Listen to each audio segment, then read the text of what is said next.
Okay, get this done. So first off, just some obvious things. You don't want to be right beside the mill head on either side or directly in front of it. If the band breaks, it's usually going to go out the other side. So obviously don't be over there. Let me get the mill fired up. Okay. Get it ready to go. Let me pull the tractor out. Yep. Hey folks, welcome back to the old Jarhead Sawdust Roadshow. In this episode, we find ourselves in Prescott, Washington. Now, I think there's some debate over whether it's Prescott or Prescott. So if you know the answer, put it down in the comments for me. Let me know. This homestead that I'm on, the main house was built in 1897. It's estimated that the logs that we're going to mill up came from trees that were planted around the same time the house was built. So that's about 125 years. So some of these are pretty old. Now, one thing I should tell you is that my customer's a woodworker, and he's actually on Instagram. I'll put a link down below to his page on Instagram. And he and his wife are rebuilding this house. It's a beautiful, beautiful house, all kinds of beautiful wood in there and some really old construction, and they're working really hard to get this house restored and back to its former glory, I guess you could say. And so there were all these trees, and you can see them in some of these shots. You can see the trees lining the driveway coming to this house. These trees were planted over 100 years ago, and some of them died. So you've got dead standing walnut, locust, and maple.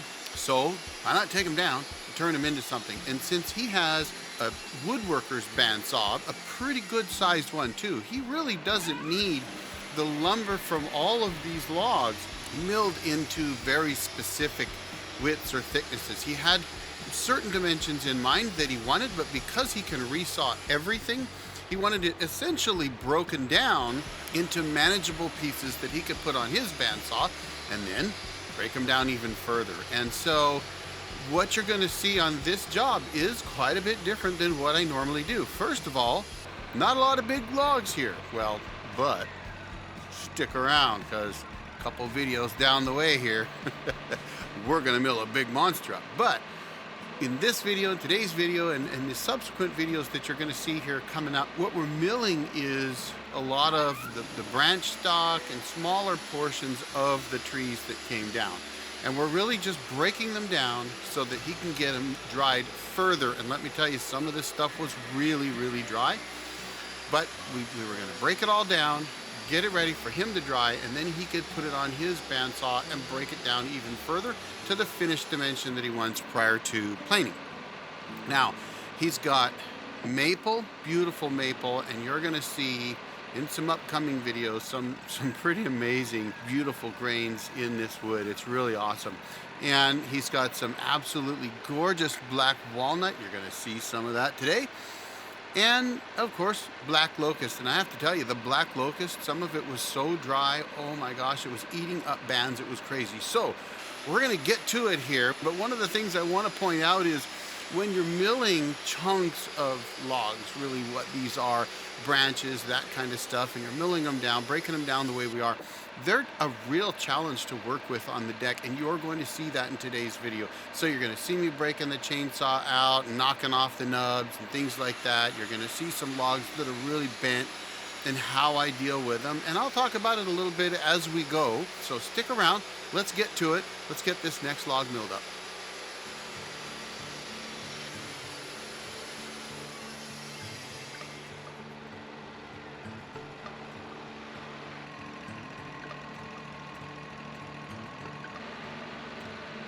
All right, so the first thing you notice here is this quote-unquote log is a little bent. And one of the things that you run into when milling these kind of logs, I use the term log a little loosely here, is that they don't load as easily, so you've got to make sure they're centered on the forks as best you can. And then once you get them up on the deck, you got to be careful, because you don't want to roll them past your side supports, and they're kind of short. And you notice there, it kind of almost did.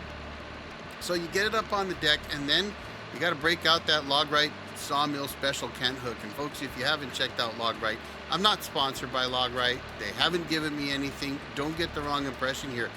But they're just a great company, and they make awesome tools. So check out Logrite stuff. Just go to their website. I can drop a link down below for you.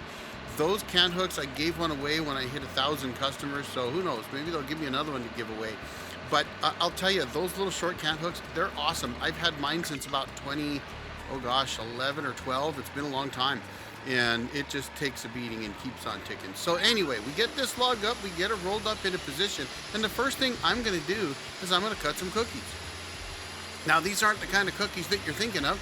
Most people, when they think cookies, and no, I'm not talking about chocolate chip or peanut butter, though those sound good right about now. But I'm talking about, usually when someone says cookies, they stand a log upright, like a chopping block or something, and then cut it down the width of the log instead of the length like this. But a lot of times when you've got big branch sections on a log, what I will do is I will cut those in either 4/4 or 6/4 or 8/4 or whatever the customer might be able to use out of them as I'm working down to the main bulk of the log. So I'm trying to just flatten it out, get down to the main bulk of the log, but instead of just ripping it all off and throwing it away, I cut it into sections. Those are also cookies. And they can be used for making clocks and all kinds of different things. Some guys use them for turning into platters, and who knows, you know, if you cut them deep enough, you can make bowls out of them, all kinds of stuff. So no point in wasting lumber. I don't like to waste it. If I can make something out of it, I'd rather do that. So anyway, we got that side cut up and we've got it rolled over. And of course, it's a bit of a pain in the butt to roll these guys sometimes, but you know what? We got it done. Take that cap cut and away we go. And so I'm gonna let this log go, but just watch what happens and how things go here, because it's a little bit tough. And as we get into this video, you're gonna see a log move on the deck. Trust me, you do not want logs moving on the deck when you're milling them. And this one moved probably a foot. Oh my gosh, I thought it was gonna rip the band right off the band wheels. So stick around for that. Let's get this one knocked down here. Check it out. You're gonna see us playing around with it, doing some measurement, rolling it around, all that kind of stuff. And then we're gonna get it off the deck. So let's get to it.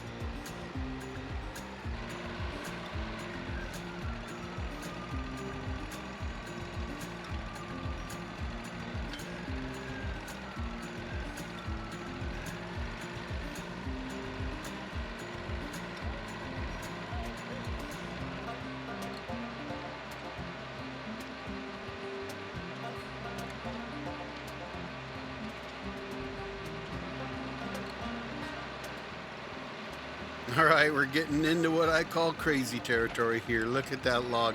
It's well, you know, it'll make boat boards if you don't do it right. It's definitely got a bend to it. There's going to be a little branch stress in there, but my customer, Patrick, he's got the equipment to break stuff down once it's completely dried. So, you know, honestly, once it's dry, if it's got a bit of a crown to it or a cup to it that you don't want, he's going to be able to take that out and then work with it. He's a woodworker. That's what they do. I want you to pay attention to what happens coming up. Look at the shape of the log. You can see it's got quite a bend to it. And one of the things I've been doing for him is just slabbing them down. Not, like I said earlier, I'm just breaking them down for him. So we're just slabbing them. But you can't just slab all the way to the deck a lot of times on a log. It just, your clamp's not going to sit right. Things just aren't going to be positioned right. So a lot of times, the best approach is to go ahead, start coming from the top, start breaking it down, then flip it over, break it down some more, and then maybe flip it again and continue on. And the reason for that is you could see that I've only flattened one side. And when that side was up, I didn't have very good clamping surface for it, right? So now that I've got a flat side, it's gonna sit against those side supports and the log stops really, really well. Because it has a nice sharp edge there. So we can take the top off, and then looking at the grain, maybe we decide, you know what, let's flip it back over, let's take some more down from that side. Here is the problem. Look at the shape of that log.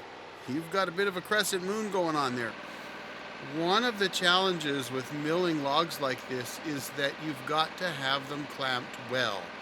And no matter how much time you got running a sawmill, unless maybe you've got thousands of hours, clamping them well can be a challenge.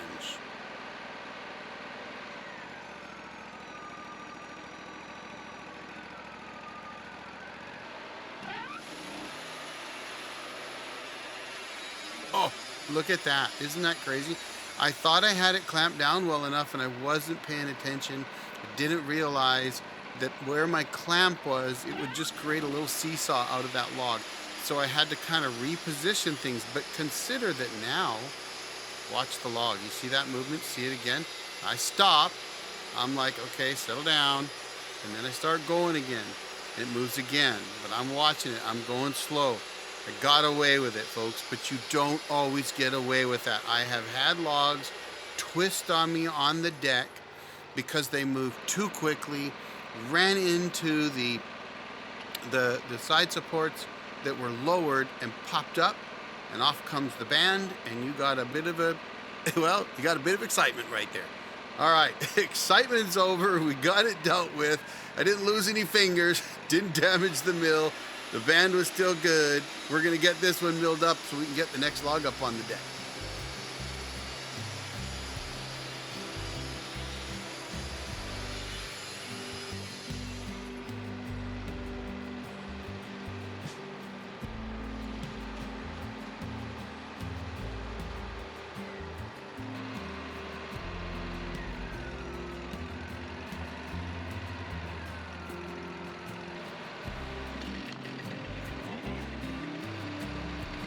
All right, before I can get this log up on the deck, I had to trim it up a little bit as well. So we got that done. This is not a very big log. It's about 6 feet long and maybe 10 inches in diameter. But you know what? We are going to get every ounce of lumber out of these logs as we can for this customer. Notice the coloring of the heart on this one right here. Folks, if you don't know already, that's black walnut. So we've done maple, we've done locust. Guess what? Now we're hitting some black walnut. This stuff is gorgeous, and throughout the next series of videos, I'm actually going to get the opportunity to put some water on them and show you what we're looking at here. It's gorgeous stuff. One thing, if there's anything I hate about running a sawmill, folks, it's that I don't get to keep the lumber. My wife, every time she sees stuff that I'm making out there in these remote locations, she always goes, I want that, I want that. Well, you know what? I do too. Tell you the truth, I really do. I would love some of it. And every once in a while, I get a little bit here and there, I get a few pieces here and there, but gosh, you know, when you mill up 1,000 board feet of black locust or black walnut or something like that, it's just almost heartbreaking that that you're getting paid to mill it up for somebody else who gets to keep it. I know that's crazy, right? So, all right, we're gonna get this black locust milled up. And again, these small logs, they're a bear. They move around, they give you fits and fiddles, folks. So let's let this one run so that we can drive to the deck and get these boards off so I can show you what we've got coming off the mill.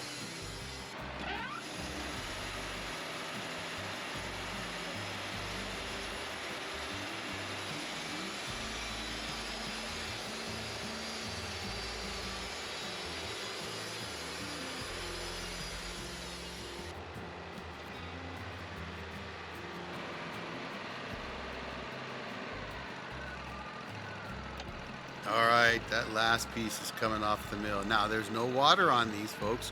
Look at that. I can already tell that when I get some water and I throw some water on these, oh my gosh, it's going to be gorgeous. So I'm going to cheat. And instead of cutting the video off right here and only showing you what I did at that time, I'm going to go ahead and slip in some video I did a little bit later in the day. Check this out.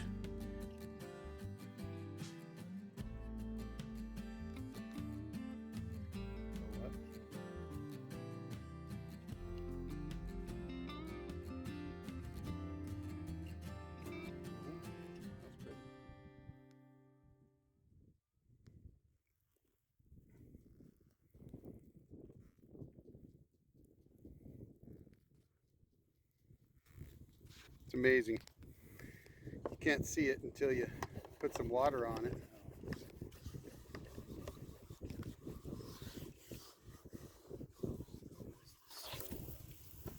never really knew about Locust until I moved here. Mm-hmm. I was walking the property and I saw that. All right, folks. Is that not gorgeous or what? So that's all I've got for you today. I should have another video coming out pretty soon for you. Thanks for watching, folks. Don't forget to hit that subscribe button if you haven't, and hit that notification bell. It'll let you know when more videos come out. And hey, they're free, right? Why not? Appreciate you watching. Y'all have a great weekend. The Old Jarhead out.